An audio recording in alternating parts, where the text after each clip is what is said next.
Question number 7। देखिए 7 question में आपको एक डिफरेंशियल इक्वेशन गिवन है, प्रूव करना है। इसका सॉल्यूशन ये होगा। ए क्या है, यहाँ पर कोई भी कांस्टेंट वेरिएबल है। तो देखते हैं, इसको पहले सेपरेट कर लेते हैं। तो मैं डायरेक्ट लिख रहा हूँ, आप समझ जाएंगे। डी वाई अपॉन क्या आएगा, वाई स्क्वायर वाई प्लस 1, और ये आ जाएगा माइनस का D x upon x square plus X plus 1। दोनों साइड में इंटीग्रेशन कर देंगे और ये कंप्लीटिंग स्क्वायरिंग से हम लोगों को सॉल्व करना। वाई स्क्वायर वाई प्लस 1 का अगर हम कंप्लीटिंग स्क्वायरिंग निकालें बेटा तो क्या बनेगा। तो मैं डायरेक्ट लिखूं, इसके पहले मैं आपको बता दूं कैसे करते हैं। एक बार वाई स्क्वायर और वाई को मुझे चाहिए 2ab, तो a तो मेरे पास है, b क्या हो जाएगा यहाँ पर 1/2, क्योंकि बैलेंस में रखना है। और 1/2 का मतलब ये b आ गया, तो इसका स्क्वायर एक बार प्लस एक बार माइनस करेंगे, और प्लस 1 आपके पास पहले से ही है। तो ये जो 3 टर्म्स हैं वो क्या बना देंगे, y प्लस 1/2 का होल स्क्वायर बना देंगे, और ये आ जाएगा 3/4। तो इसको हम लोग लिखेंगे y प्लस 1/2 का होल स्क्वायर, और ये बन जाएगा √3/2 का होल स्क्वायर। और राइट साइड में भी सेम कंडीशन अप्लाई हो जाएगी। तो यहाँ बन जाएगा ये x प्लस 1/2 का होल स्क्वायर और प्लस का √3/2 का होल स्क्वायर। देखो अब क्या है इसका इंटीग्रेशन। देखिए ये एक लीनियर फॉर्म है। y प्लस 1/2 का अगर हम लोग लेट करें तो मुझे यहाँ पर dy इक्वल टू dt ही मिलेगा, इसलिए हम लोग इसको डायरेक्ट कर सकते हैं। और ये बन गया एक्स स्क्वायर प्लस ए स्क्वायर, और 1 अपॉन एक्स स्क्वायर प्लस ए स्क्वायर होता है 1 अपॉन ए tan इनवर्स x अपॉन ए, ये इसका इंटीग्रेशन। तो जब 1 अपॉन ए की बात करेंगे तो आएगा यहाँ √3/2, यानी कि हम लिख देंगे इसको 2/√3 tan इनवर्स, और y प्लस 1/2 अपॉन ए क्या है √3/2। Similarly in this side also भी tan इनवर्स, और ये आ जाएगा x प्लस 1 अपॉन ए यहाँ लिखना है, तो -2 अपॉन √3, और tan inverse x plus 1 upon 2 upon √3/2। ये चीज़ समझ में आ गया। तो इस तरह से हमारा ये क्वेश्चन बन गया। और प्लस का जिसकी इंटीग्रेशन हम लोग कर रहे हैं तो एक c भी आएगा हमारे पास, ठीक, कांस्टेंट। तो अब देखो क्या होगा, है ना, क्या होगा। देखो इसको हम लोग इस साइड लेके आ जाएं लेफ्ट साइड में, और इन दोनों में से 2 अपॉन √3 हम कॉमन ले लें, तो यहाँ हमारे पास आएगा tan इनवर्स, और इसको भी सॉल्व कर लेंगे तो बन जाएगा ये 2y प्लस 1 अपॉन √3। समझ में आ रहा होगा, क्योंकि एलसीएम ले लेंगे यहाँ पे, और 2 कैंसिल हो जाएगा। सिमिलरली नाउ हियर आल्सो भी tan inverse 2x plus 1 upon √3 और इक्वल टू c। यहाँ तक आया समझ में।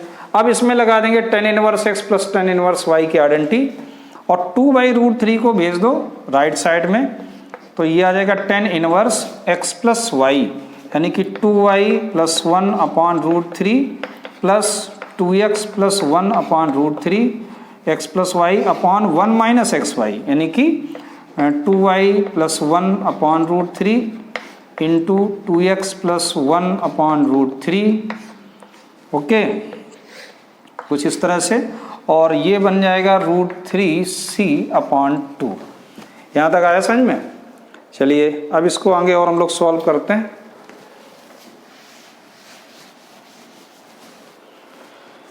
तो देखो tan इनवर्स को राइट साइड में लेके आ जाओ, तो ये बन जाएगा, और इधर मैं एलसीएम भी ले लेता हूँ साथ में।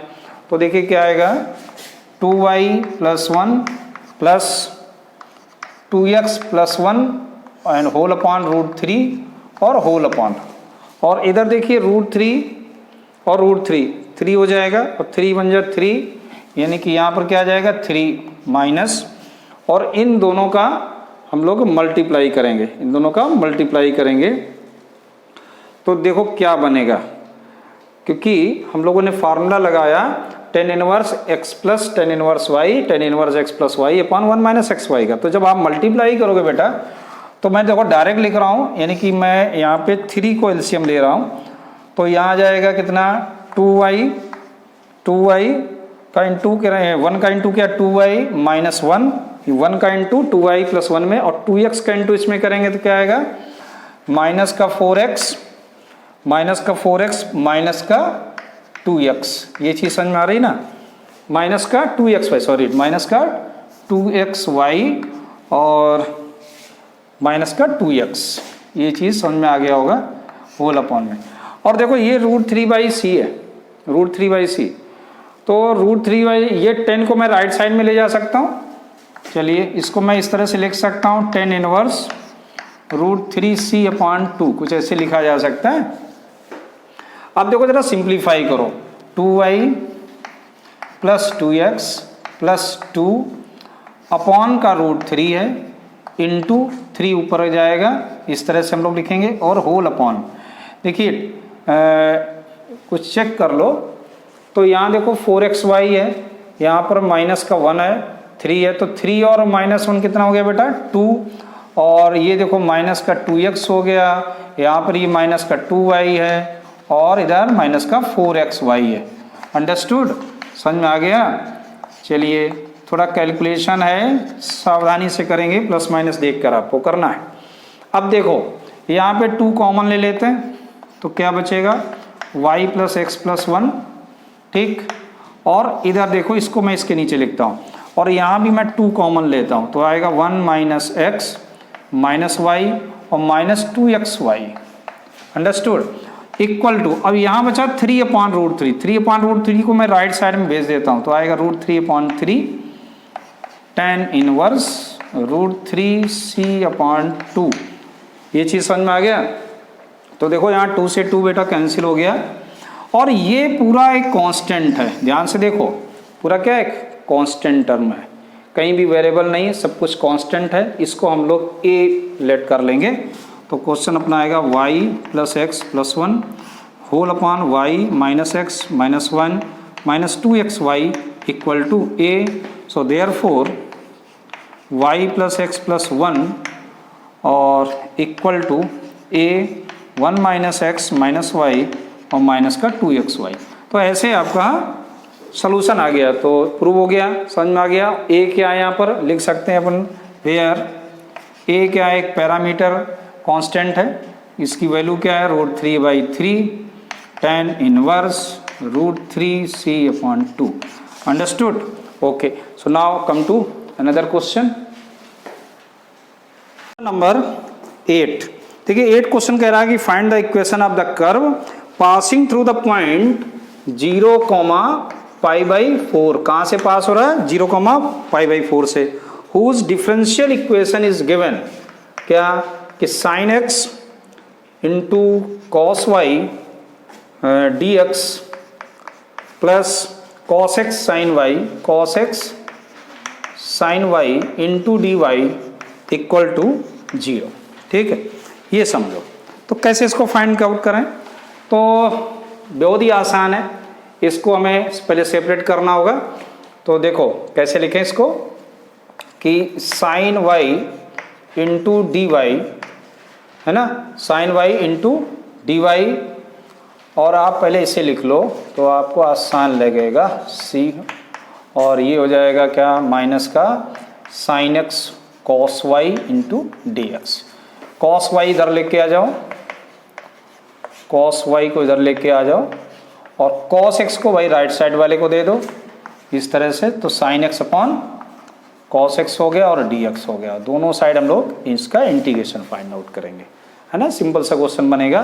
तो बेटा ये बन गया tan y dy, और ये बन गया tan x dx, और इसका आपको इंटीग्रेशन आता है, क्या होता है, log sec y, और ये हो जाएगा माइनस का log sec x, और प्लस का ही आप log यहाँ c ले लेंगे, क्योंकि दोनों में log लिखा हुआ है, इनको लेफ्ट साइड में लेके आ जाओ। तो log sec y plus log sec x equal to log c। So therefore direct हम लोग एक स्टेप और बढ़ा लेते हैं, sec y into sec x equal to log c। Therefore sec y into sec x equal to c। तो ये actual में इक्वेशन आ गई किसकी, कर्व की, है ना, कर्व की इक्वेशन आ गई। अब ये इक्वेशन कहां से पास हो रही, 0, π/4 से। So since curve passing through 0, π/4, तो देखो क्या आएगा, हम लोग y और x की जगह 0 और लिखेंगे, तो ये आ गया sec 0 एंड sec π/4, है ना, sec π/4 and sec 0 equal to c। तो देखो sec पाई की वैल्यू क्या होती है मालूम है, दैट इज √2, है ना, क्योंकि cos π/4 क्या होता है, 1/√2 होता है, तो sec क्या हो जाएगा, √2। और sec 0 क्या होता है, जो cos 0 क्या होता है, cos 0 की वैल्यू 1 होती है, तो sec 0 भी क्या आ जाएगा, 1, सो दैट इज c। तो यहाँ से c की वैल्यू हमको मालूम हो गई क्या, √2। तो फर्स्ट इक्वेशन में आ जाइए, from first, so sec y into sec x equal to √2। तो आप ये आंसर दे सकते हैं, है ना, तो ये इसका आंसर हो गया। समझ में आ गया अच्छे से। तो अब बात करें अगले क्वेश्चन की, क्वेश्चन नंबर 9। देखिए क्वेश्चन नंबर 9 कह रहा कि find the particular solution of the this differential equation. इस डिफरेंशियल इक्वेशन का पर्टिकुलर सोल्यूशन क्या होगा if x equal to 0 and y equal to 1। तो देखते हैं कैसे होगा ये भी बहुत आसान क्वेश्चन है। तो देखो इसको मैं डायरेक्ट लिखूँ, आप समझ जाएंगे। यहाँ लिखा है dy/dx e की पावर x, तो इसको हम लोग लिखेंगे 1 + e² है ना, e² equal to minus e की पावर x अपॉन 1 + e की पावर 2x इंटू dx, और दोनों साइड आपको इंटीग्रेशन देना है ना। यहाँ तक आया समझ में। चलिए अब देखो ये क्या है, इसको अगर ध्यान से देखो, या मैं पहले इसको लेफ्ट साइड में लेके आ जाता हूँ इसको भी, तो ये बन जाएगा dy/1 + e की पावर 2 और इक्वल टू, एक मिनट क्वेश्चन हम जरा चेक कर लेते हैं कि क्वेश्चन में e की पावर 2 नहीं था। हाँ वही मुझे डाउट था, यहाँ y है, सॉरी दैट इज y की पावर 2 है। वही हमने सोचा e की पावर 2 तो कांस्टेंट हो जाएगा भाई, तो क्वेश्चन ही हमारा बदल जाएगा। ये y की पावर 2 है, y की पावर 2 एंड माइनस, अब देखो हाँ मैं बात कर रहा था इसका इंटीग्रेशन की, तो देखो यहाँ पे भी लिख दीजिए y²। तो इसको तो हम लोग डायरेक्ट लिख सकते हैं ना, dy/dx 1 + y² क्या बन जाएगा, tan इनवर्स y हो जाएगा। और यहाँ पे e की पावर x है, तो अगर हम लोग लेट करना पड़े, इस क्वेश्चन में हमें लेट करना होगा कि लेट e की power x equal to t, then dt/dx also भी e की power x, so dt equal to direct लिख लेते हैं e की पावर x इंटू dt। तो भैया वैल्यू रख देते हैं, e की पावर x इंटू dx की जगह dt आ जाएगा, और ये आ जाएगा 1 + t²। ठीक, तो ये बन गया बेटा tan inverse y equal to minus, और इसका भी आ जाएगा इंटीग्रेशन tan इनवर्स t और प्लस का c। Therefore tan inverse y plus tan inverse t equal to c। Understood. So now you put the value of t, तो tan inverse y और ये आएगा tan इनवर्स t की value क्या थी, e की power x equal to c। और चूंकि पर्टिकुलर सोल्यूशन की बात हो रही है, तो यहाँ x की जगह हम लोग क्या लिखेंगे, x putting the x equal to 0 and y equal to 1। So देखो क्या आएगा, tan inverse 1 plus tan inverse e की power 0 that is also be 1 c। तो ये बन जाएगा π/4 that is also be π/4 equal to c, then c equal to π/2। So from first tan inverse y plus tan inverse e की power x equal to π/2। So that is a answer. यही इसका particular solution होगा। समझ में आ गया? Okay, now come to question number 10। Question number 10 को अगर हम लोग ध्यान से देखें कि देखो किस टाइप की डिफरेंशियल इक्वेशन है ना। यहाँ x/y है, y है, यहाँ भी x/y है, y स्क्वायर हो रहा है, यहाँ भी x हो रहा। तो ये आप देख कर ही आप बता सकते हैं ये एक होमोजीनियस डिफरेंशियल इक्वेशन है भाई। सो इसको हम लोग क्या लिखेंगे, dx/dy equal to x into e की power x/y plus Y square and whole upon y into e की power x/y। So it is a homogeneous, है ना। तो होमोजीनियस है क्यों, आप चेक कर लो ना, x की जगह आप vy रख के देखो तो आपको होमोजीनियस मिल जाएगी। तो लिखेंगे it is a homogeneous equation. तो इसमें हम लोग लेट कर लेंगे x इक्वल टू vy। तो यहाँ क्या बनेगा, इसको सॉल्व करें तो भाई dx/dy equal to v into dy/dx, sorry यहाँ पे तो v आएगा, और y इंटू dv/dy। ठीक, वैल्यू रखते हैं तो ये बन जाएगा v plus y into dv/dy equal to x की जगह लिखेंगे vy इंटू ई की पावर, और x की जगह जब vy रखेंगे तो y से y कैंसिल, e की power v plus Y square. तो y स्क्वायर की जगह हम लोग क्या y ही लिखा रहेगा, और होल अपॉन y इंटू और ई की पावर v। ये चीज़ समझ में आ गया। तो एक y तो यहाँ ख़त्म हो गया, तो आप लिखेंगे v इंटू ई की power v plus y upon e की पावर v, और v को राइट साइड में ले जाइए तो माइनस का v हो जाएगा, और इधर आएगा y into D we upon D Y. ये चीज़ समझ में आ रहा है।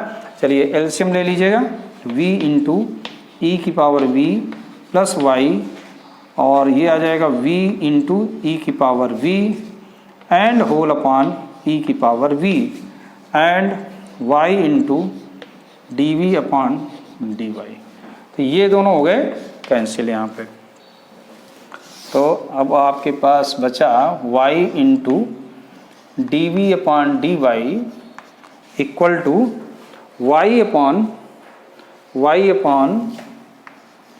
ई की पावर v। तो y से y भी ख़त्म हो गया यहाँ पे, तो आ गया e की power v into D V equal to कुछ इस तरह से dy।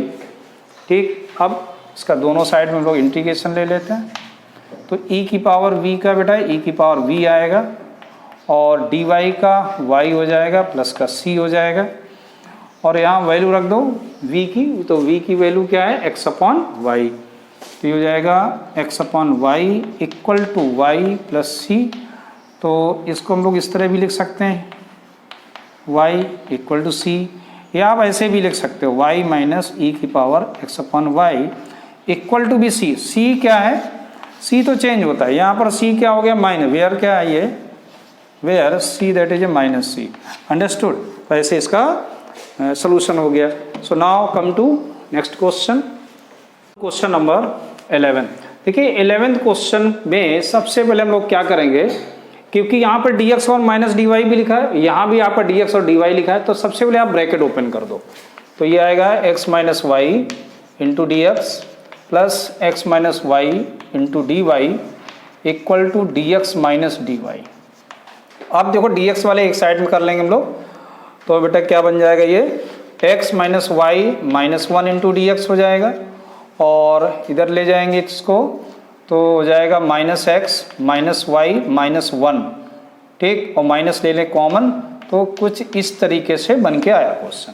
ठीक, और इसको हम लोग लिख सकते हैं dy by D X equal to क्या लिख सकते हैं, तो dy बाई डी एक्स लिख सकते हैं हम लोग x minus Y minus one, और होल अपॉन, और माइनस तो इधर ही रखे तो x plus Y plus one, कुछ इस तरीके से आएगा। ठीक, ये कंडीशन समझ में आई dy बाई डी एक्स की। और एक काम समझो, ये x प्लस वाई हमने लिखा है, x प्लस वाई, तो जरा क्वेश्चन पे गौर करो, x प्लस वाई कहाँ से आ गया, सॉरी हाँ यहाँ पे ये माइनस था यहाँ पे, ठीक है, तो ये माइनस ही रहेगा, ये माइनस हमने कॉमन लिया हुआ था तभी हमने कि ये क्या है, ये ठीक है, अब समझ में आ गया। तो अब देखो बेटा क्या किया जाए कि इस क्वेश्चन में हम लोग लेट कर लेते हैं कि x माइनस वाई क्या है, t है, तो dt बाई डी एक्स क्या बनेगा, dt बाई डी एक्स, तो x का तो 1 हो जाएगा और ये माइनस का dy बाई डी एक्स आ जाएगा। यहाँ तक आया समझ में। तो dy बाई डी एक्स की वैल्यू आ गई dy by D X equal to 1 minus dt by D X, और इसको हम लोग यहाँ फर्स्ट में रखते हैं, फॉर्म फर्स्ट में वैल्यू रखते हैं, तो आएगा 1 minus dt by D X equal to minus, और ये आ गया t minus 1 upon T plus 1, कुछ इस तरह से 1 को राइट साइड में ले जाएंगे, तो ये आएगा dt by D X equal to minus t minus 1 upon T plus 1, और ये माइनस का 1 आ गया, इधर भी माइनस, तो ये सब हो गए कैंसिल आउट। तो देखो क्या बचा, dt by D X equal to t minus 1 plus T plus 1 upon T plus 1, ये दोनों कैंसिल आउट हो गए। So therefore dt by D X equal to 2t upon T plus 1, understood. चलिए अब देखो इसको हम लोग क्या करें कि इसको हम लोग सेपरेट करते हैं, ठीक है, सेपरेट करते हैं। तो सेपरेट करने में प्रॉब्लम क्या बन रही कि ये हो जाएगा t प्लस 1 अपॉन 2t हो रहा है ना, t प्लस 1 अपॉन 2t, और इक्वल टू में क्या आ गया यहाँ पर dx, यहाँ तक आया समझ में, और यहाँ हमारा बच रहा क्या dt, और अब दोनों तरफ हम लोग को इंटीग्रेशन करेंगे, समझ में आ रहा। 1/2 तो आप बाहर ले लें, और ये आ जाएगा integration 1 plus 1 upon T into dt equal to integration of dx। That's clear, ये चीज़ समझ में आ गया। चलिए तो अब देखो 1 का तो हो गया t, और ये हो गया क्या log t इक्वल टू, और ये हो गया x और प्लस का c। अब जरा वैल्यू रखते हैं, t की वैल्यू हम लोग क्या निकाले थे, उसको रखते हैं, t की वैल्यू थी x माइनस वाई, तो t की जगह हम लोग लिखेंगे x minus y, so 1 upon 2 x minus Y plus log x minus Y equal to x plus c, यानी इसको ले आए इधर, तो minus x equal to c. Value रख दीजिए भाई, x की जगह हम लोग लिखेंगे 0, x की जगह 0, और ये प्लस का 1 हो गया, log 0 माइनस का 1, और y की जगह माइनस 1 रख रहे थे तो ये प्लस 1 हो जाएगा, और x की जगह यहाँ पर 0 हो गया इक्वल टू c। तो ध्यान से देखो ये तो 1 आ गया, 1/2 1, और log 1 की वैल्यू 0 हो गई, तो c यानी c की वैल्यू क्या आई 1/2, अंडरस्टूड। तो वैल्यू रखते हैं इसमें, फर्स्ट इक्वेशन मान लो यही है हमारी, ये सॉरी सेकंड मान लेते हैं, फर्स्ट वहाँ दे दिया, तो यहाँ क्या आ जाएगा 1/2 x minus Y plus log x minus Y, और माइनस का x और c की वैल्यू 1/2 से हम लोग मल्टीप्लाई करेंगे, तो आएगा x minus Y plus log x minus Y minus का 2x इक्वल टू का 1। Therefore log x minus Y equal to, तो x और माइनस 2x माइनस x हो जाएगा, तो ये बन जाएगा 1 प्लस वाई और प्लस का x। तो that is the solution of the given differential equation। समझ में आ गया? Okay, so now come to next question.